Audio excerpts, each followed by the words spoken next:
A forged recipe. A poisoned plate.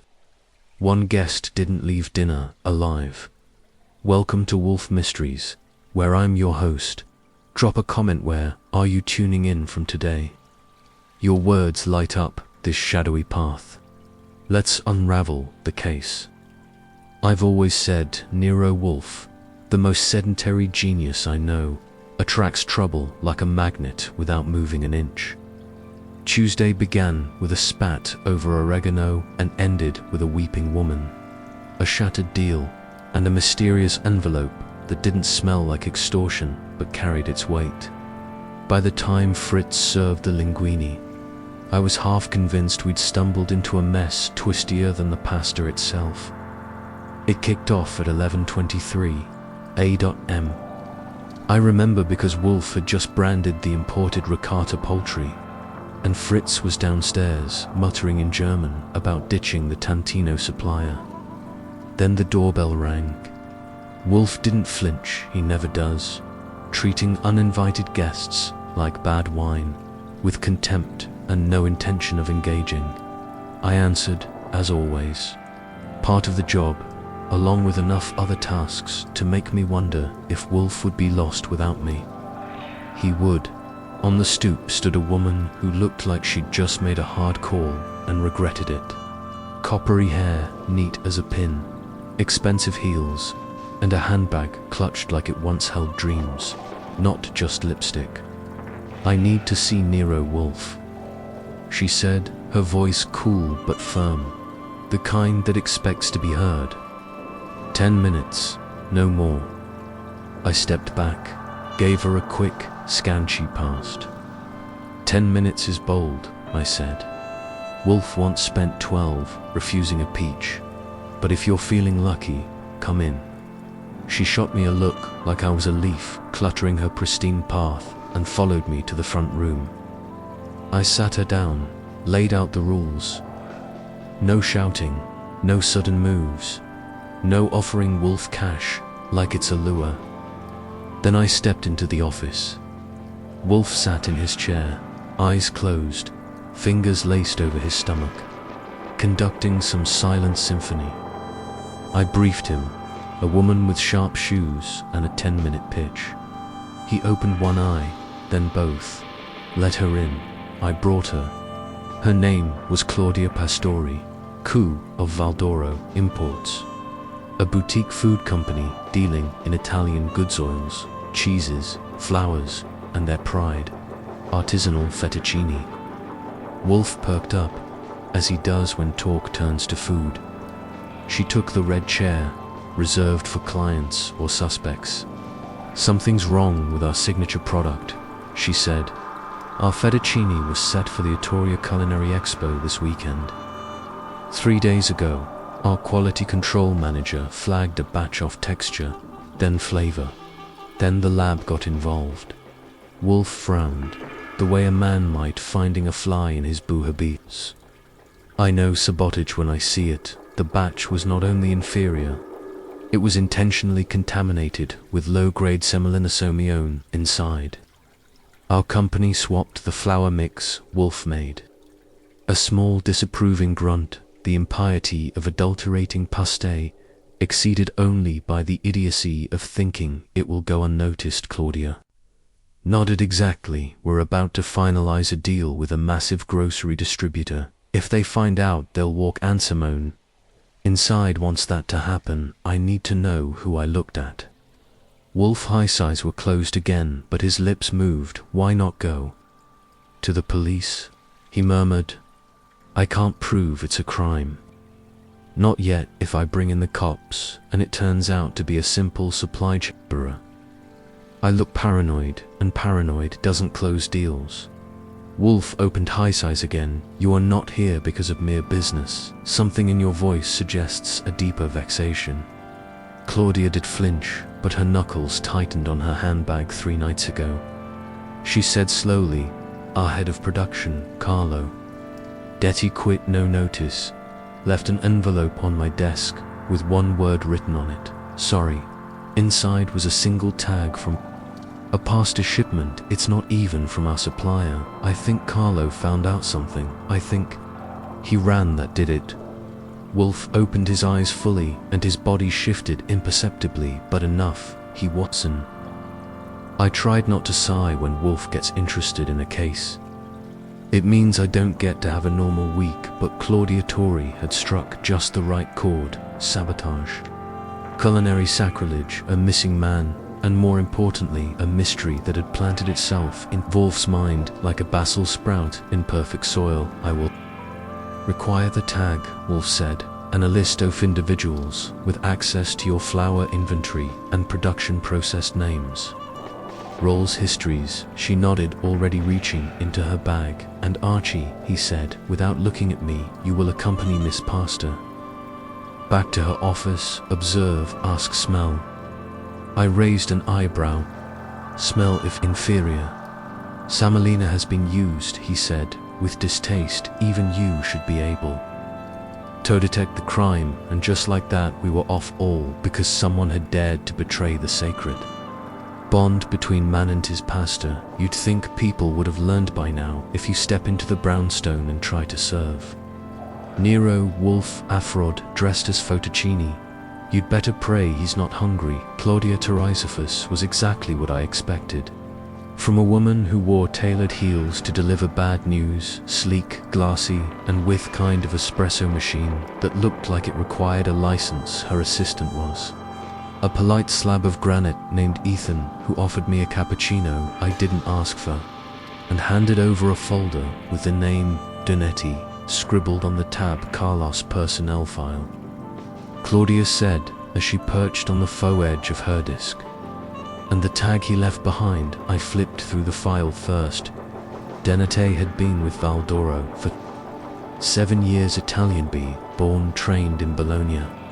A stickler for process and tradition. According to his reviews, he treated pasta like a personal cause and took it badly when someone suggested innovation. There were no disciplinary notes, no warnings, and nothing to suggest he'd bail out days before the company's biggest product launch. That kind of exit didn't come from boredom.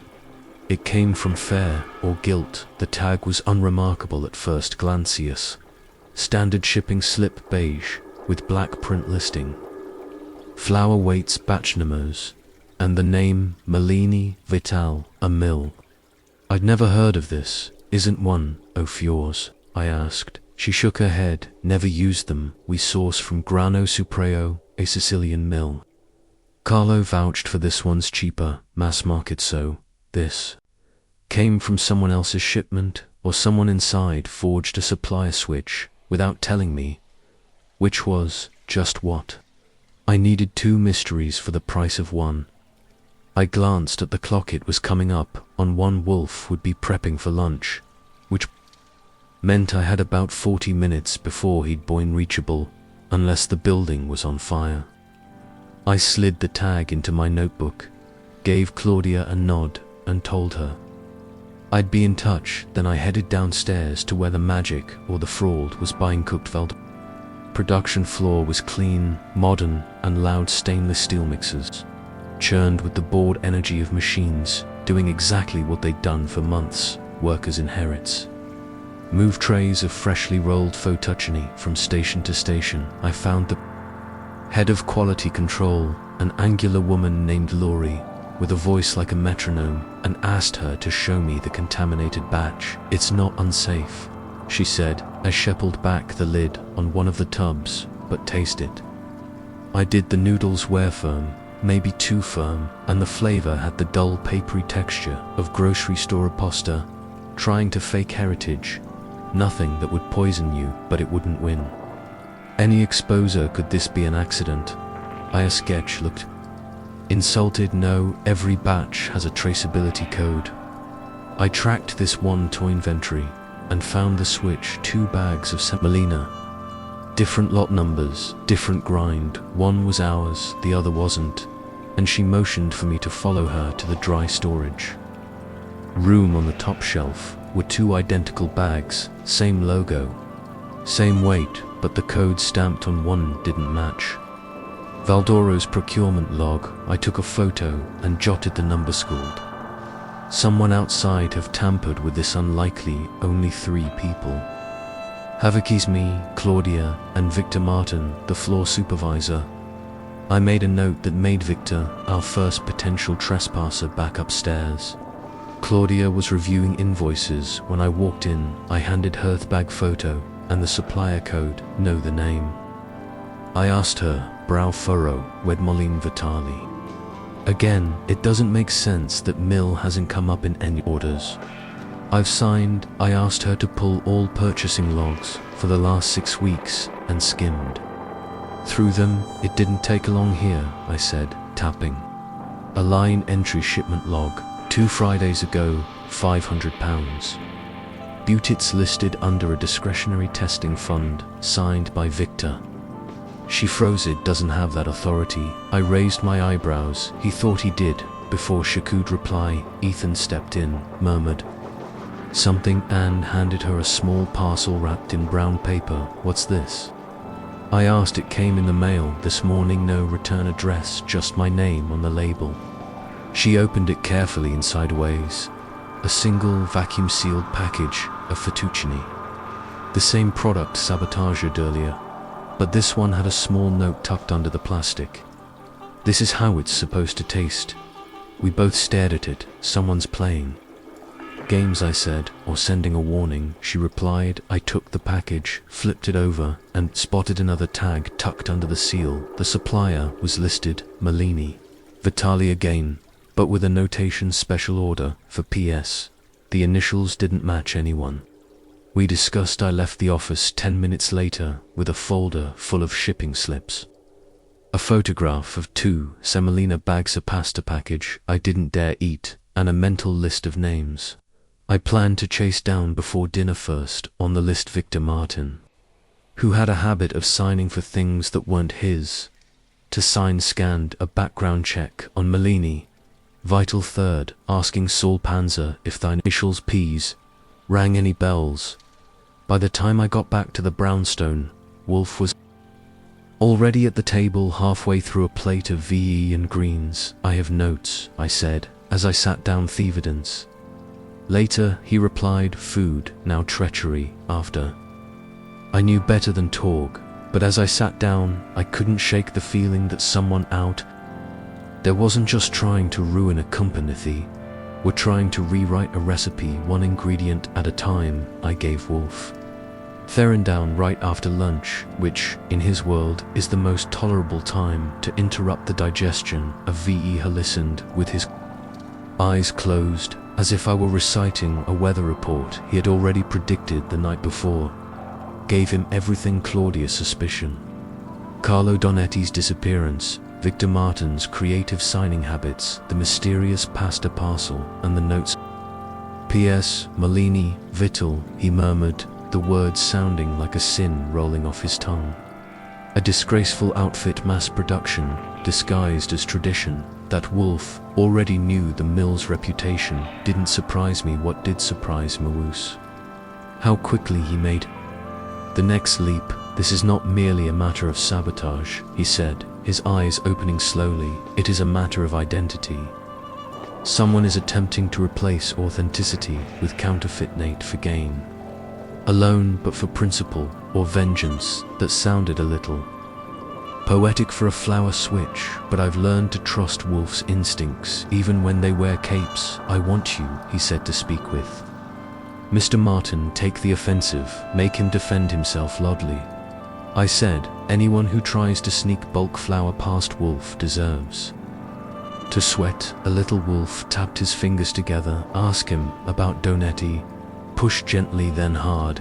If he is not the author of the treachery, he may yet have copied from the manuscript. With that, he closed his eyes again, which meant the conversation was over. Fritz brought in coffee. I took mine black and left with a plan. Victor Martin turned out to be the kind of manwo smiled too fast and shook hands too long. He met me in the Valdoro break room, surrounded by stainless steel vending machines and a table of mostly untouched biscotti. Mr. Goodwin, he said, All teeth. Claudia said, "You'd be poking around. Want coffee? I've already been poked. And I've already had coffee. Let's talk about flour." His grin flickered, but he kept it up. I signed off on a test batch. "Sure, we're always trying alternate vendors." "Tokute costs. Is that your call?" I asked, tilting my head. He glanced away. "Well, technically no, but Claudia has been overwhelmed lately. I figured she wouldn't mind if it saved us a few thousand, did she?" "No, the test flour would be used in a production batch." He hesitated just a bit too long. "That wasn't the plan. I think it was just a mix-up at the loading dock. Laurie is usually meticulous, but even she didn't mix anything. Said she traced the flour swap back to your order. One genuine bag, one counterfeit. That's not a mix-up. That's 2 scoops of intention." He sat back, the smile finally dying. "Are you accusing Manat yet? But I am curious why Carlo Donetti bolted right after your little—" "I had nothing to do with Donetti quitting," he said, quickly. "We had words, sure. He thought the quality was slipping. Got dramatic. Said someone was poisoning the company. Then he stormed out." "Did he mention Malini Vital?" "No. But he was obsessed with our original supplier. Treated Grano Supreo like the Vatican wouldn't hear a word against ethot. Fit with what I'd read in his file, and the initials PS mean anything to Ushal Day. If I knew that I wouldn't be asking." He looked genuinely puzzled. Which I didn't like. Ed meant the note might have come from someone outside the core circle. "Don't leave town," I told him, which earned a chuckle. "Really, Wolfe's got a long memory, and you're on it." I left him staring into his biscotti like they'd betrayed him too. Back at the brownstone, reported in Wolfe, barely looked up from a botanical text. He was pretending natto nap behind Victor, either guilty or deeply stupid. He admits to ordering theft flour, claims it was just for testing, blames a mix-up, says. Detty freaked out and walked. "That is not the pattern of a man who walks." Wolfe said, "It is the pattern of a man who flees." He motioned for me to bring the phone call. Saul eyed Saul Panzer, the only man in New York Wolfe considers better at legwork than. "Though I dispute that," privately answered. "In one ring," Saul Wolfe said. "He went to you to find Carlo Donetti." Quietly, his departure was not voluntary. Last known Saul asked Brooklyn apartment. Claudia Pastori can provide the address. Is not to be alarmed. Yet I'm on it. Wolfe hung up and turned back to me. "Yowl, find out if anyone inside Voldioro has a connection to Malini Vital. I suspect there is a past relationship, resentment perhaps, and investigate the discretionary fund. Who else has accessed it?" That meant another round of digging through vendor logs and employee expense records. Not my favorite way to spend an evening, but this case was warming up. Simeon had something to hide. And I was getting the sense it wasn't just about flour or fettuccine. I called. Claudia shazounded, tired but sharp. "I can send you access to the expense system." She Sadathon's got the logs good. "And can you tell me anyone in your company ever worked for Malini Vital?" There was a pause. "One of our junior buyers, Paulo Sarti, joined us last year." "Why?" I didn't answer. "Not yet." He just thanked her and hung up. As I sat back in my chair, Wolfe looked over at me with a look that said he already knew Paulo Sarti. I said aloud, "Our pastor pen pal." Wolfe closed the botanical text and folded his hands. "Begin with him in feminine. If he is our saboteur, he is a crude one. If he is not, he may still be a loyalist to a philosophy." Wolfe said, "or to revenge." He reached for his beer.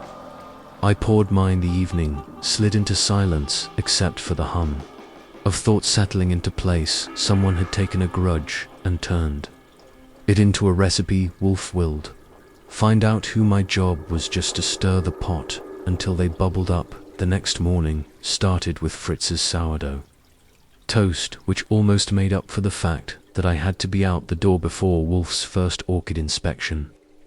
The weather was grey drizzling, just now to make Manhattan look like it was trying to clean itself but couldn't commit. I headed straight for Valdoro Imports. With Paulo Sarti in my sights, Claudia met me in the lobby and walked him upstairs to the purchasing floor. She wore the same tailored efficiency as the day before, but today it was topped with a splash of apprehension when I mentioned Paulo's name. She didn't ask why, she just nodded like she'd suspected the same thing but didn't want to admit it. He's in the conference room, she Sadathan told him. You wanted to ask some questions.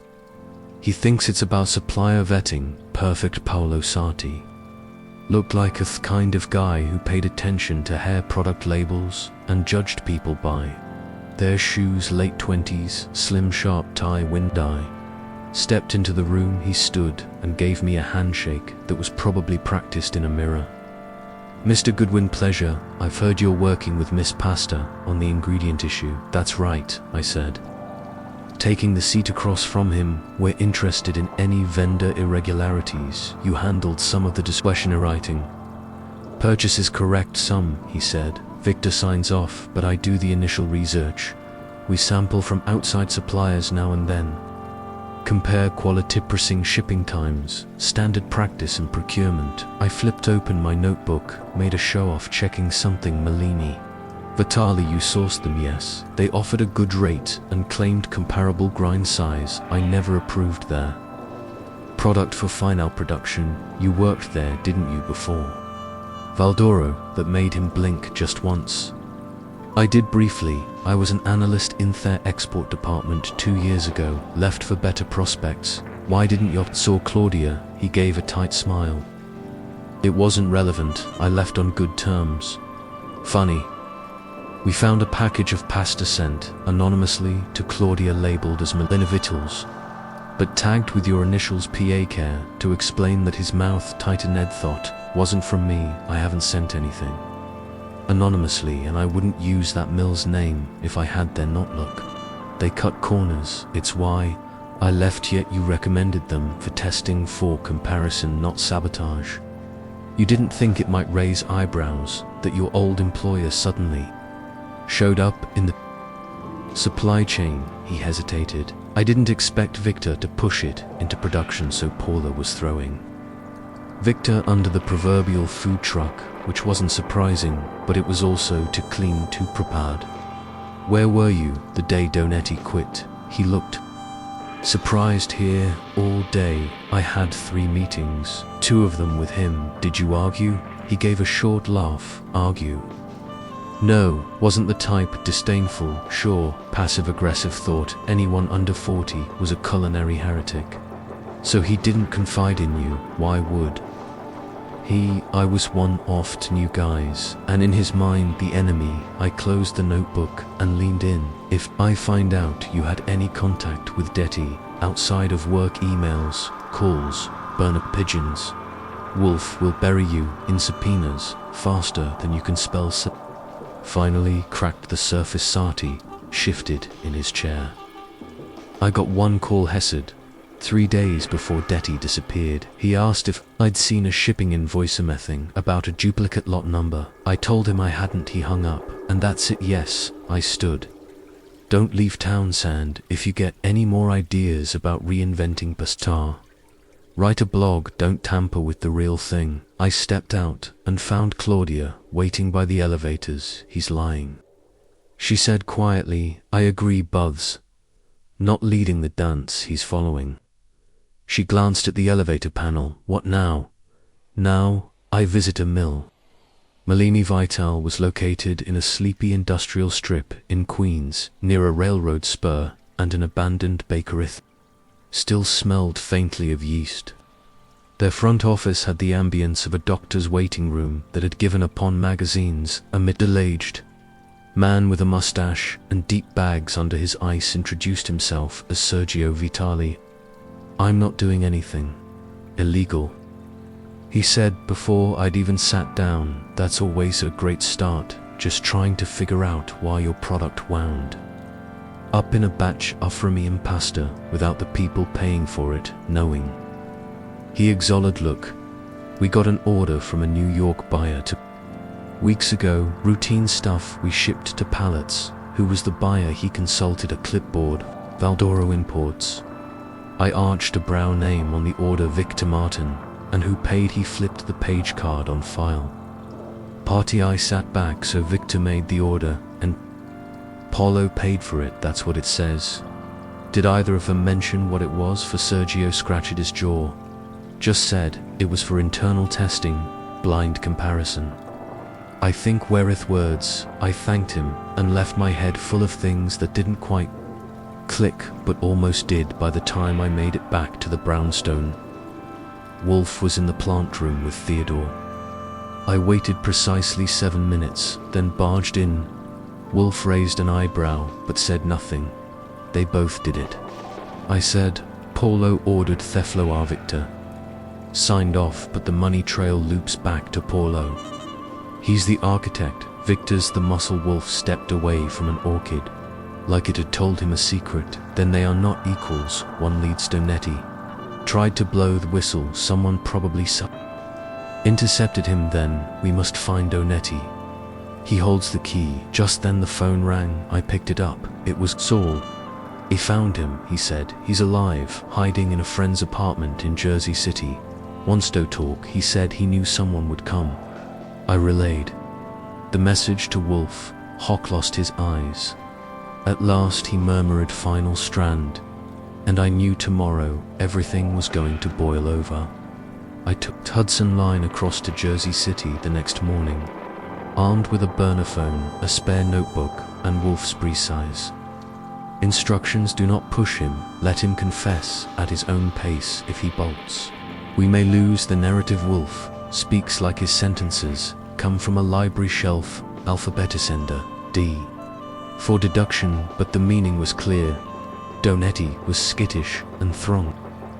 Question might spook him into permanent exile. Saul met me at the corner of a quiet Tresensal Street near Lincoln Park. His version of quiet generally meant he'd already scoped every face, window, and escape route. He led me up a narrow flight of stairs to an apartment that smelled like laundry detergent and microwaved eggs. Inside, Carlo Donetti was sitting in a recliner, wearing a track jacket that had once aspired to be fashionable. His eyes had the half-wild, half-aware look of a man who hadn't slept right since his conscience made a U-turn. Hestood when I came in, but his posture said run more than greet.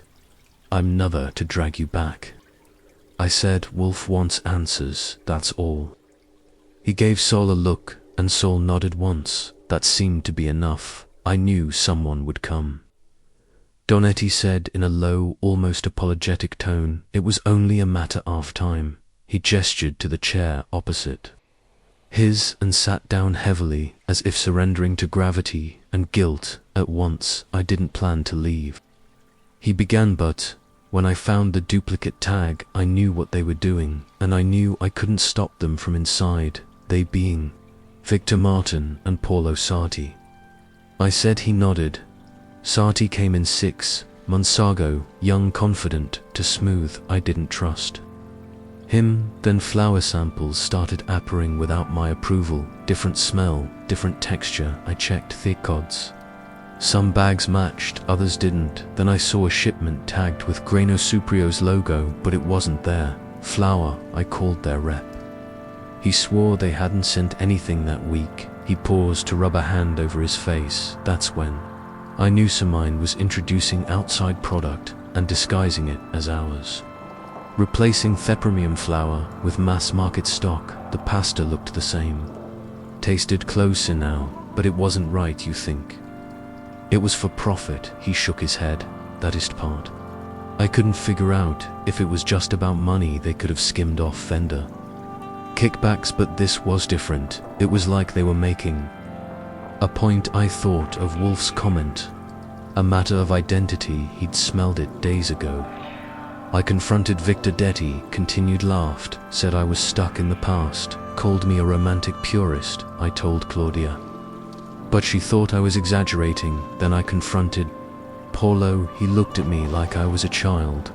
With a pen. Next I went home. I printed the tag, left it with a note. Then I packed a bag. I figured if I stayed, they'd find a way to make me the scapegoat, or worse the note to Claudia. She was the only one who still believed in the product. He thought she might fight. She is. I said, but she's being played from two angles. They made it look like a test gone wrong. You running made it worse. I know, he said, his voice cracking slightly, but I couldn't stay. He looked up at me with the clarity of someone who had nothing left to hide. I didn't sabotage anything. I tried to stop thoughts. I gave him a moment, then stood. You'll have to come with me. Wolfe won't pressure you, but he will want your testimony. Donetti didn't argue. He just nodded and went to pack a small bag. By the time we got back to the brownstone, Fritz had already laid out lunch.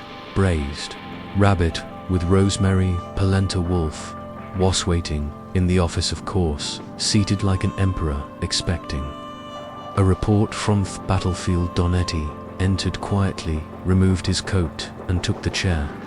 He pointed him to Wolfe, studied him for a long moment before speaking. You have preserved your integrity at the expense of your presence. Not a foolish trade, but incomplete. Donetti gave a tight nod.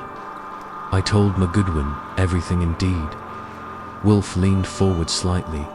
Then you must tell Thesum to Miss Pastor, and soon. I intend to summon the culprits. If I am to confront them, I require full command of the facts. Detty glanced at me, uncertain. I nodded. Dunce. He exhaled, nodded back. After lunch, Wolfe made 2 calls. The first was to Claudia. He requested instructed her to bring Victor Martin and Paulo Sartito, the brownstone, that evening, for a resolution of interests. His tone suggested that declining the invitation might result in divine punishment. The second call was to Sol prepare the office. Wolfe told him, this will be an evening of revelations. Wolfe rarely enjoys theatrics, but when he's poised to deliver a verbal gutting, he sets the stage like a symphony conductor, preparing to drop the baton. By 6:30, the brownstone was cleaned, organized, and ominously silent.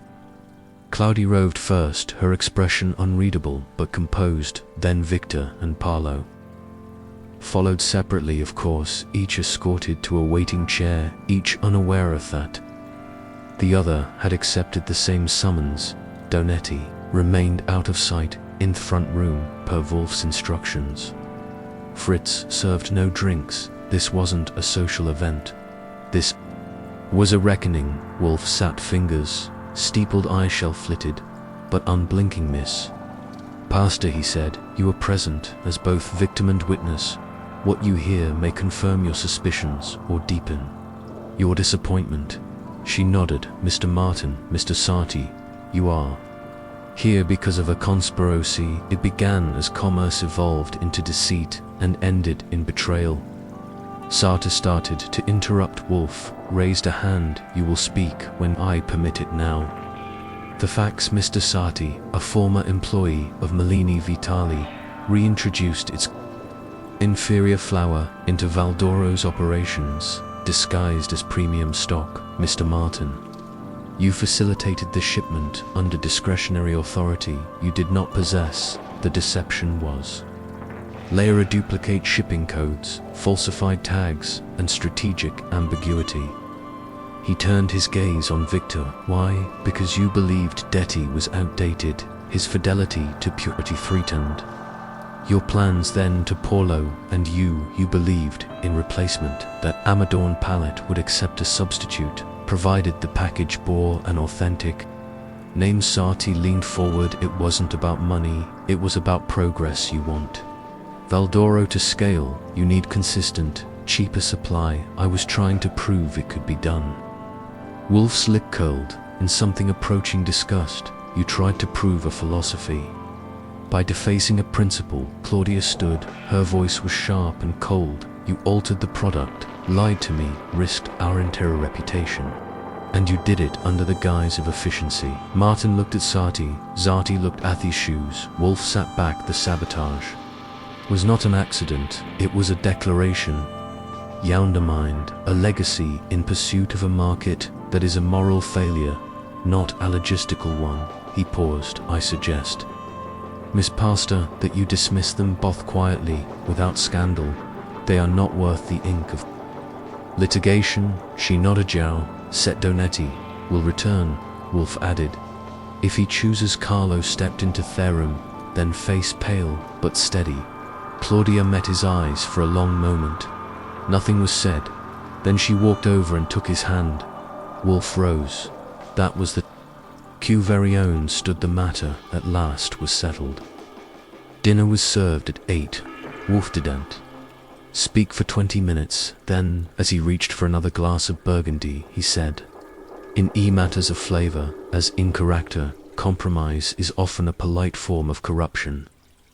I raised my glass. To pasta with principles, I said. Wolfe grunted, but he drank the next morning.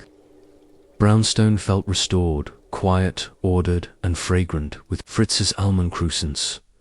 Wolfe didn't rise early, of course, but when he did appear in the dining room around 11 o'clock, he looked like a man who had just cleaned a smudge off a beloved painting. There was no body, no blood, and no badge-waving inspector involved in this case, but Wolfe had administered justice all the same, and he had done it with the one weapon he trusted, above all, precision. I was halfway through my second coffee when he spoke. Archie, yes sir, do you have the final reports from Miss Pastor? Typed and stapled, I said, handing him the folder. Claudia has dismissed both Sergeant Martin. As of 9 o'clock, she's already pulled a press release, describing it as a strategic realignment of sourcing values, translated from businesses we fired.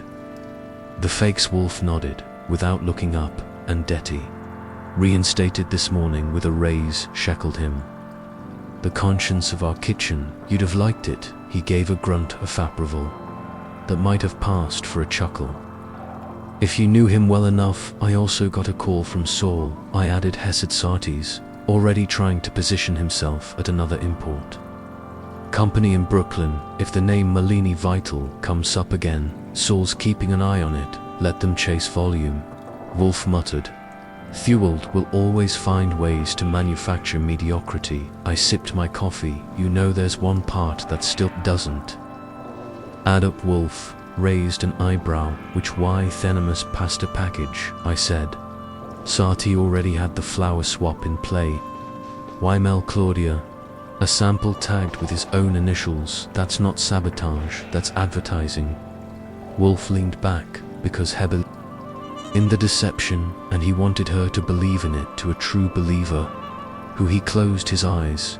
Worse, a proselyte. I couldn't argue with that. Paulo Sartor wasn't just covering his tracks. He wanted recognition. He wanted someone to say, this is better. Claudia hadn't said it. Donetti wouldn't even eat it. Wolfe would rather swallow a thumbtack. But there's another layer, I continued. He didn't just want Claudia to switch suppliers. He wanted to convince her she'd had already done it, that she'd accepted the fake without knowing it, an act of psychological trespass. Wolfe said, her subtle rewrite of truth, the worst Cynthia. It was again that line between culinary crime and philosophical war. Wolfe's view of food was never about taste alone, it was about integrity. Sarti had violated that by trying to torchate the foundation and slip it past everyone with a smile in a spreadsheet. Wolfe stirred, which meant he was about to deliver a judgment, and I braced for it. Archie, the case had no blood, but it had a victim who authenticity, and if not defended, it dies quietly, in silence. Not scandal. I whistled low, that almost sounds sentimental. Wolfe snorted. Sentiment is not the enemy. Sentiment, divorced from rigor, is it? Was vintage Wolfe. And he was right for all his complaints, his egotism, his obsession with order and proper meal times. Nero Wolfe fought for something elemental: truth, taste, and the value of being exactly what you claim to be, whether it was a man or a bowl of fettuccine. There was a knock at the door. I set my cup down and opened it. Claudia Pastori stood there, in a slate grey coat, and gloves that probably cost more than my last suit, but she didn't look like a Saturday. She looked like someone coming to pay a debt. "I won't take much of your time," she said. "May I speak to Mr. Wolfe?" I led her in. Wolfe remained seated, of course, but nodded. "Once Miss Pastor," he said, "have your affairs stabilizes. Thanks to you and Mr. Goodwin." I gave her a modest shrug. Wolfe allowed no suckthing. I acted in defense of my interests, he said, "not yours." She smiled faintly. "Regardless, I'm grateful I brought something for you." From her bag, she produced a box, simple white, wrapped in twine. She set it on Wolfe's desk. He eyed it suspiciously. "It's pasta," she said, "handmade by Donetti, the first post-restoration batch he wanted you to have." Wolfe's expression didn't change, but I knew he was pleased. If he could have Ned, the man he might have. "I hope it meets your standards," she added. Wolfe gestured to Fritz, who emerged silently from the dining room. "Please arrange this for dinner. Prepare a tasting flight." Fritz took the box with reverence as if it contained relics. Claudia turned to go. Wolfe stopped her with a murmur. "One question, Miss Pastor, would you have acted had the outcome not threatened your business?" She paused. "Don't know, maybe not. I was so focused on scaling, on growth, that I forgot what got us there in the first place." He nodded. "Then remember this. No enterprise evolves by imitation alone. Even pasta must have a soul." She left quietly. Wolfe remained, seated, eyes closed again, not asleep, just drifting through whatever fog of thought he lived in between meals and monologues. I left him there and returned to my desk. There were no more suspects to tail, no flour tags to decode, no lectures on semolina purity, Toenger, at least until next week. Just the lingering comfort that for once we'd solved a case without calling in a lawyer, a judge, or a coroner. Just a detective in a chair and a smart mouth with good shoes. As the clock ticked toward dinner, Fritz's voice floated from the kitchen. "Mr. Goodwin, would you care to taste the fettuccine before service?" I grinned. "You bet, especially now that no one's trying to pass off sawdust as soul food, because in Wolfe's brownstone some things were sacred, and pasta was one of them." Dinner that night had a ceremony to it. Fritz outdid himself, not that he's ever been accused of underperforming. The fettuccine was served in 3 small portions, each with a different sauce: a sage brown, butter, a delicate white truffle cream, and a traditional sugo alla bolognese that had simmered for 5 hours. Wolfe took each bite with the deliberation of a man weighing truth on a scale, and only after the final strand had vanished did he speak. "It is prepare," said. "Donetti has not merely returned, he has repented. He was halfway through my own second helping." Fritz had served me more generously. When the phone rang, I picked it up. Claudia again. Her voice had a newage to it, taut with concern. "I'm sorry to bother you again so soon," she said, "but something's happened. I think you should see it." "What sort of something?" "Some nutri to break into our dry storage facility tonight. A security guard scared them off, but whoever it was got far enough to cut the lock. They didn't take anything, but they were looking for something." I covered the receiver and glanced at Wolfe. "We may have an encore," he sighed. "Of course we do." To Claudia, I said, "Don't touch anything, we'll better in an hour." Wolfe didn't relish leaving the brownstone, as everyone who's ever met him knows, so it fell on me to represent us on site. He gave me a list of instructions which included the security footage, identifying any signs of tampering with inventory, and if possible, checking if anything had been moved or rearranged, even if it hadn't been token thief. Wolfe said, as shrugged into my coat when was not stealing, he wasn't him. That turned out to be right. Valdioro's warehouse sat in a fenced compound behind their main office, and by the time I arrived, the rain had started again. a soft, insistent drizzle that made everything look more suspicious than usual. Security guard, young and nervous, showed me the busted lock on the storage shed inside. Nothing looked disturbed. On the surface, the flour bags were still stacked in neat, labeled rows, their paper exteriors slightly reflective in the fluorescent light. But when I crouched beside one stack Chrono Supreo 200B sacks, I noticed the fourth bag on the second polot had been shifted, just enough to reveal a scuff mark on the concrete floor underneath brush. I flagged the guard, and Claudia, who joined me inside was pale but composed in a raincoat that looked more like something you'd wear to an opera than a warehouse break-in. "This one was moved," I said, tapping the side of the bag. She leaned in. "It wasn't logged. That batch came in 2 days ago, and we haven't touched it." I ran my hand along the crease in the bag's bottom seam and felt it a slight gap.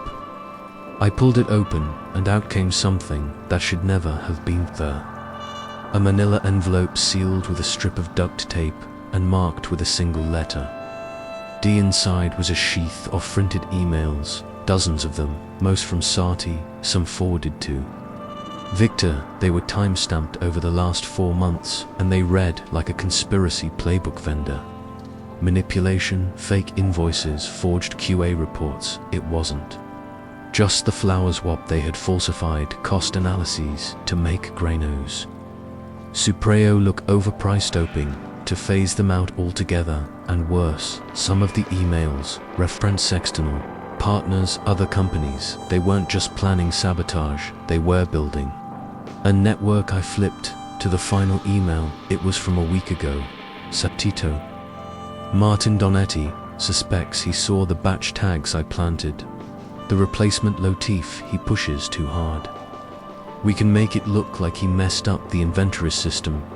Claudia won't protect him if she thinks he's careless. I turned to Claudia. Face said everything before she opened her mouth. They were going to ruin him, she said, voice low, not just oust him, discredit him. Someone must have hidden this, I said. Detty. She shook her head. He didn't have time. He only found the tag. He wouldn't have had access to their emails, which meant someone else had found them and hidden them quietly in flour until they came back for them. Tonight, I called Wolfe. He didn't ask questions. He just said, "Bring the envelope." Back at the brownstone, I laid thickens out on Wolfe's desk like evidence in a trial. He reviewed them without speaking, just a long, slow narrowing of the eyes. When he was done, he said he made a mistake. Who the thief didn't take anything precisely. Because he was interrupted, which means intended to destroy these, not reclaim. Then Wolfe reached for the phone and dialed Saul Watch Sati. Discreetly, he may attempt to leave the city or contact associates. He hung up, then stared at Thepil of printed treachery. This, he said, is not merely malfeasance, it is ambition. And Sati saw Valdoro as a launchpad for an empire of forgery. Martin was Aporn, Detty was an obstacle, and Claudia was the brand. He nodded. Useful, beaut expendable. I leaned back, whistled. He wasn't trying to modernize, he was trying to hijack, and now Wolfe said he will find that ideas forged in arrogance burn quickly under scrutiny. He looked almost content. We will call Claudia in Themernin. He added this time, with evidence for the authorities. That night, Wolfe didn't dine. He requested only Fritz's goat cheese and a glass of cherry. I didn't ask why. I knew the truth had come out, but it hadn't come clean, not yet. The storm had passed, but the air still smelled like betrayal. The next morning began with a knock on the front door that Fritz refused to answer, and I almost didn't. At 9:14 a.m., with my second cup of coffee cooling and Wolfe already cloistered in the plant room with Theodore, I opened the door to find Claudia Pastori, this time with fire in her eyes, and the New York District Attorney's office one step behind. Hirsch stepped inside without waiting for an invitation. I led her to the office and called Wolfe, who emerged 10 minutes later, with the long-suffering air of a man called away from something nobler. Like Orchid Sergiev reviewed the emails, Claudia said, without preamble and cross-G'd. Them against our server, they're real, they were deleted 2 days ago, but our IT pulled a backup copy, everything matches. I've already contacted our attorney, Theda, wants to pursue fraud and commercial sabotage charges. Good Wolfe, said settling Ginto. His chair, I assume Sati, is under surveillances. One of your men, Saul, called me this morning, said.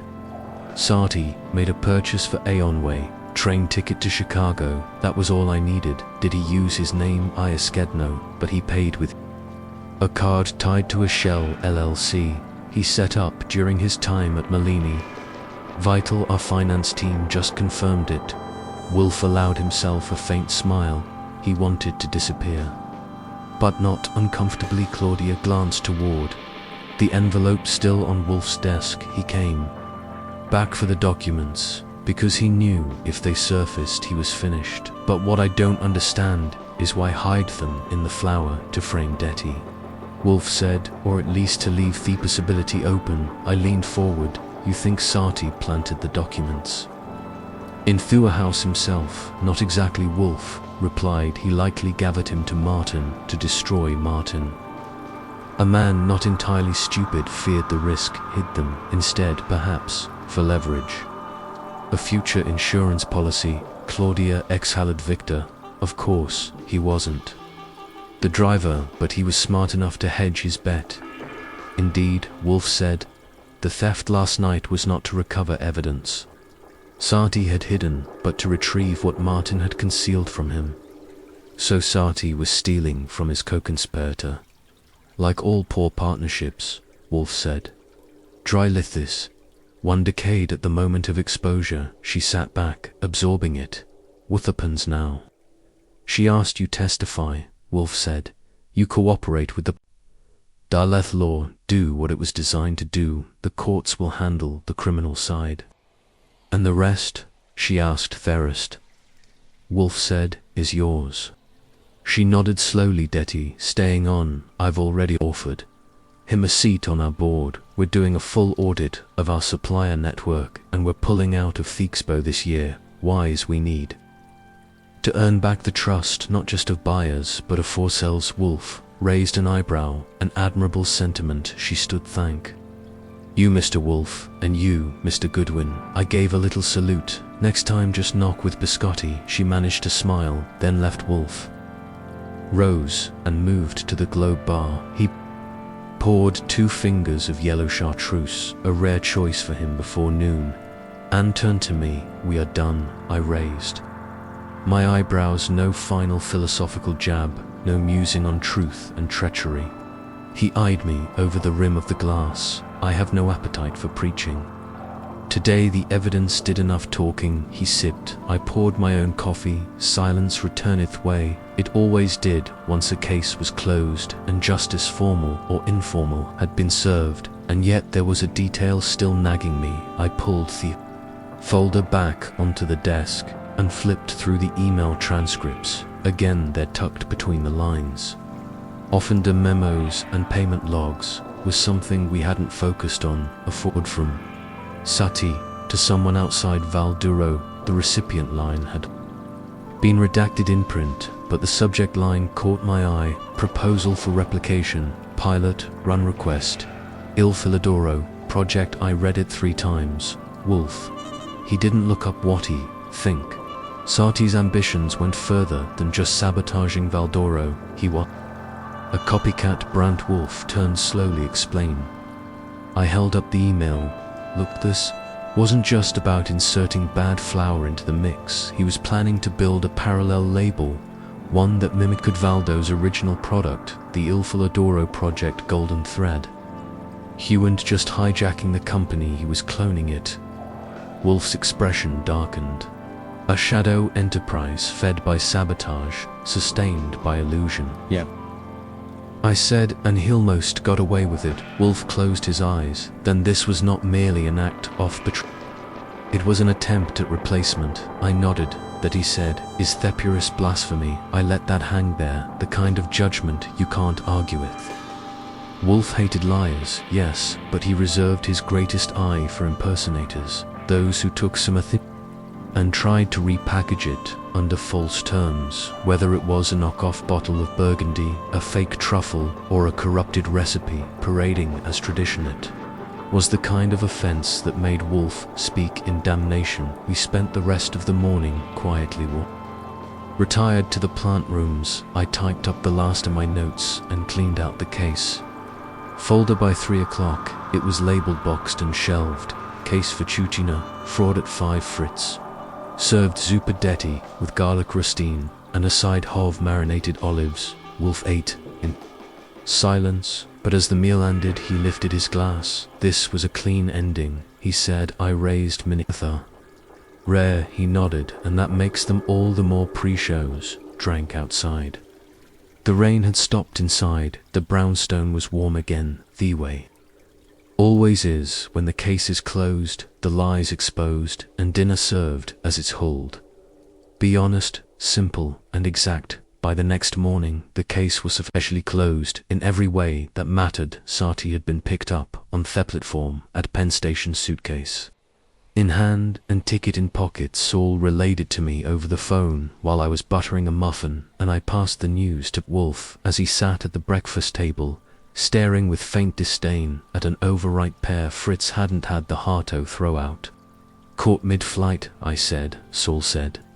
Sati looked surprised, which is rich, considering he paid for the ticket with his own LLC's card. Wolfe grunted arrogance, dulls caution, and Martin, cooperating, Saul reported, which in legal terms means begging his lawyer already registered a sit-down with the DA to avoid prosecution. He's blaming Sati for everything. Of course, he is not entirely wrong, Wolfe said, but he will not escape the consequences of enabling. I finished my muffin and leaned back in my chair. So thoughts. It nobody no blood but 2 men, undone by a bag of flour and a little ambition. Wolfe arched a brow. You continue to underestimate the gravity of food. It gave him a lazy salute. Noted by mid-morning, the papers were already nibbling edges of the story. Boutique food company avoids scandal after internal shakeup. Read one, quality crisis averted at local importer. Read another. Nothing splashy, no names, just a general nod toward the kind of corporatedra that bubbles under the surface. In a city where brand is religion and truth comes second, Claudia called round 11 to say thank you. Again she sounded tired, but clear-headed. Donetti, she told me, had accepted his new role on the board and already insisted on replacing all pasta labeling with transparent lot tracking systems. She was letting him run it. I relayed that to Wolfe, who nodded once. Good, let the principled man handle the principles. By lunch, the case had receded into third of memory. Wolfe returned to his orchids. I returned to the paperwork, and yet something lingered, not a detail left undone, but a thread of thought. Wolfe had said once long ago that the worst cases aren't the ones with death, but the ones with distortion. Murder may end a life, he had said, but fraud endangers the foundation. And Inthus one, Sati hadn't just tried to steal a recipe or undermine a supplier, had tried to remake truth in his own image, and almost successfully. That afternoon, I took a walk, not because Wolfe asked me to, and not because was any legwork left to do, just because sometimes a man needs to move his legs after sitting on a case too long. I found myself strolling past the Midtown wholesale district, not far from where Valdoro's test kitchen was located. One of the storefronts, a Modestin-adorned Italian deli, had a handwritten sign in the window. Fresh Fettuccine Madito Day. Impulse took over. I stepped inside. The place was quiet, warm with the smell of flour and tomato. A woman behind the counter looked up with a welcoming nod. I bought a half-pound and made a little conversation. No one there had ever heard of Sati or Martin or even Valdoro, but the pasta was real. I brought it back, handed it off to Fritz with a casual shrug. Add it to tomorrow's lunch for contrast. Wolfe looked at the bag when Fritz showed it to him. Later he said nothing at first, then muttered, "We shall see whether truth can still be found in the wild." The next day we tasted it. Wolfe chewed, thoughtful, not rapturous, not disdainful. "It is not exquisite," he said finally, "but it is honest." That from him was high praise as the week rolled into. Next, the fettuccine fraud slipped into that rare category of case not forgotten, but absorbed. It joined the ranks of the ones Wolfe would refer to publicly when someone dared suggest that quality was flexible or that compromise was modern, and occasionally, just occasionally, he would remind Murchie, he would say, while sniffing a questionable sauce, "Remember, Sati?" The mon who believed imitation was evolution. At those moments I'd nod, because Wolfe, all his eccentricity, knew the truth about truth, and not just in the philosophical sense, in the tactile, flavor-bound sense that begins with flour and ends in a bowl. One night, well, after the case was closed and the world had moved on to other scandals, Wolfe sat at his desk, pen in hand, and wrote a letter to Detty. He never read it aloud, but I saw the envelope latter addressed in Wolfe's careful block handwriting to the last custodian of uncorrupted pasta. That was all when Hay handed it to me for mailing. He looked more solemn than usual. "Some men," he said, "require applause, others require lyric. Send it." I did, and that was the final word. No press release, no memoir, no tribute. Just Wolfe, in his chair justice, in its quiet form, and a legacy preserved. Week after Wolfe sent that letter, the brownstone slipped into one of its quiet periods of time. When the phone rang, lest doorbell not at all, and the mail brought only catalogues. Wolfe never ordered, and circulars Fritz recycled before they hit the front hall. Table there were no new clients, no disturbances, and perhaps most blessedly, no low-grade fraud dressed in artisan packaging. It was the sort of lull Wolfe claimed to cherish and complained about. In equal measure his mind needed conflict like his palate needed garlic sparingly, but inevitably without it he turned restless, not physically. Of course, that remained out of the question, but his restlessness took other forms. His breakfast critiques became more scathing, his orchid feedings more meticulous, and his vocabulary more florid than usual when dictating correspondence. Me, I didn't mind the lull. I took the time to catch up on bills, finish a spy novel and clean out the top drawer of my desk where all the unsolved mysteries of my own life ended up. Business cards with no Mary, attached a Metro card with a $168 on it, and an empty key envelope from the Mayflower Hotel. Don't ask. On Thursday, we were 3 bites into Fritz's Oxtalu Soto when Wolfe out of nowhere set his fork down and said, "What makes fraud more insidious than theft?" "Archie," I looked at him, "the fact that you can dress it in charm and call it innovation." He gave me a nod that in his world-weight equivalent of a slow clap, "Yes, theft removes fraud, replaces, and often underthighs of improvement." Thinking of Sartino, thinking of the world, fattenabled him. I let that settle for a moment. Then I said, "You think this was more than one man's ambition?" "I think it was an echo of a larger trend, the tendency to disguise dilution as evolution. In food, in business, in judgment." It whistled. "You're in a mood today." He speared a bit of meat with surprising violence. "I am in a world where people pay premium prices to eat things invented last month and claim it is heritage. That was Wolfe once." The mystery was solved. He turned philosopher. I let him have the stage. Besides, I agreed with him. The real threat in the fettuccine fraud hadn't been the inferior flour or even the internal sabotage.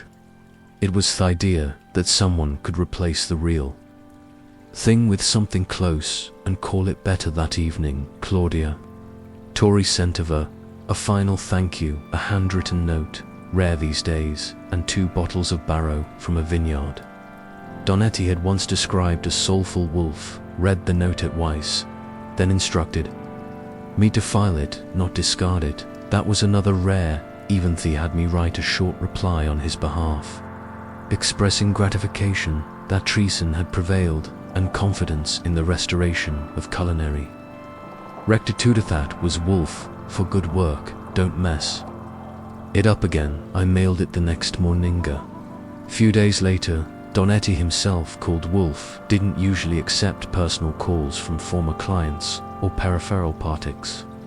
His generosity stopped at the invoice, but this time he made an exception. Donetti thanked him, offered to send more pasta, and asked if he could visit the Orchid Room someday. Wolfe said, perhaps, which for him might as well have been absolutely yes that same afternoon. Saul dropped by for his envelope, Wolfe's standard courtesy bonus. When a job required extra legwork, discretion, or cross-state retrieval of a missing pasta, Artisan Saul tucked it into his coat and said he would have gotten away with it, you know, if Detty hadn't been so stubborn. Wolfe lifted a brow. Stubbornness is the spine of integrity or the beginning of a hernia. I muttered. Wolfe ignored me. Saul, didn't you're lucky you have Goodwin, Saul said with a half smile. Anyone else would have missed the connection. Mr. Goodwin, Wolfe replied without looking at me, is occasionally useful. Thanks, I said. I'll put that on my tombstone. And just like that, life returned to its version of normal. Thurchids bloomed the kitchen, hummed the door, stayed closed, but in the silence, I kept thinking about something Wolfe had said in the thick of the case, that fraudindangers, the foundation we'd stopped Sati. We'd salvaged a company, but thieving. He tried to do this business of rewriting what's true was still out there, not just in food, either in the way people spin facts, craft appear, and sell imitations as upgrades. It wasn't limited to pasta or boardrooms, it was in the air, but in our little corner of Manhattan, in a brownstone filled with orchids and stubborn men, that kind of deceit didn't thrive. It got named Unraveled Closed that night, as I was pouring a glass of rye and Wolfe was rereading a book on medieval grafting techniques. I said, so, what now? A week of quiet, another client with a suspicious vinaigrette? Or do you think the world has used up its quote of deception? For theme, he didn't look up. The world never tires of deception, but we may choose when we engage it. Philosophiagin. Observation, he said. If I wanted philosophy, I'd reread Marcus Aurelius Sonstead. I read Ingredients. I laughed. Here's to never getting fooled by Fettuccine. Again, Wolfe finally looked up a sharp behind the half-load lids. No. Archie, let us hope we are never again required to prove that it was Fettuccine at all. And with that he returned to his book, the sound of pages turning soft beneath the high-ceiling hush of the office outside New York went on buying itself fast, fickle, and full of men like Sati, walking the line between ambition and invention, hoping no one notices the difference, but inside the brownstone noticed. We always do. The Friday following the unraveling, oft, Fettuccine fiasco, things return to normal in the brownstone, or at least as normal as they get. When you work for a man who considers both mislabeling olive oil and murdering a business's offenses. Wolfe had resumed his orchids, Fritz had resumed his broths, and I had resumed the delicate art of looking busy in a case-free office. Then that afternoon, as the city's chaos shimmed gently past the windows, Wolfe did something that startled me. He asked me to sit, not for questioning, not for dictation, just sit. He had a glass of yellow chartreuse in his hand and a thick book open on his lap, but he closed it when I took the red chair. Archie, he said, do you know why I took this case? I leaned back. I assumed it wazed passed to his lip, curled slightly, partly, but more precisely, because the client came not with tragedy, but with distortion. You mean no corpse, eh? Mean no clarity, he said. Claudia Pastori believed something was wrong. But the evidence to define it. She brought me an instinct, and I took the case because I share her repugnance for fraud, masquerading as improvement. Which is just your way of saying, I hate fake size, he said, and fakes who believe they are visionaries. Most of all, he reached for a piece of paper on the desk, his final invoice, no doubt typed with exquisite satisfaction, and set it in front of him.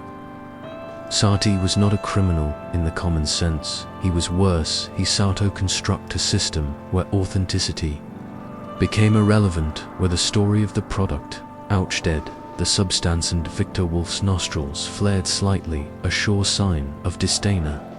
Minor man with minor cunning, his failure was not ambition, it was weakness. He aligned with Sati because he lacked the moral imagination to resist him. That was the most damning thing Wolfe could say about anyone, that they simply weren't interesting in auto be evil properly. I gave it a beat, then asked, do you think Claudia will keep it straight now? She will try, Wolfe said, because she has rediscovered the source of value that is more than most can claim. There was silence for a moment, then he reached into a drawer, took out a folded clipping from the Times, and passed it to a short piece buried on page 8. Faldoro reinstate founders, quality pledge, new board member, named below it, a black and white photo of Detty standing awkwardly beside a pasta extruder, looking more like a history teacher than a corporate. Harathi didn't name us, I said. They never do. Wolfe replied, and that was just fine by him. Wolfe didn't need headlines. His victories lived in the quiet restoration of order. That evening, we sat down to a meal Fritz had been working on since a noon, fresh pappardelle with ragu, a side of sautéed spinach with garlic and fordasort, an almond torte, so delicate Wolfe actually complimented it twice. After dinner, Wolfe remained seated, his glass half full, the light from the desk lamp brushing the edges of his temples like gold leaf on old marble. I've been thinking, he said, about how easy it would have been for Sati to succeed. I poured a coffee and waited. One less attentive manager, he continued, one less principled employee, a few more weeks of silent adjustments to the product. The truth eroded gradually until no one remembered the original. That's how a lot of things go, I said, not with a bang, but with a rebrand. Precisely, he murmured. And therein lies the true crime. He said nothing more for a long time, then finally he looked up at me and said something I'd never heard from him, and likely never will again. Thank you, Archie. I blinked. For what? For noticing. Said, not everyone does. I let the moment hang, then I said, you're welcome a bit. Next time let's go back to murder, it's easier to explain. He grunted, closed his eyes, and leaned back in his chair. Outside, the world kept spinning in.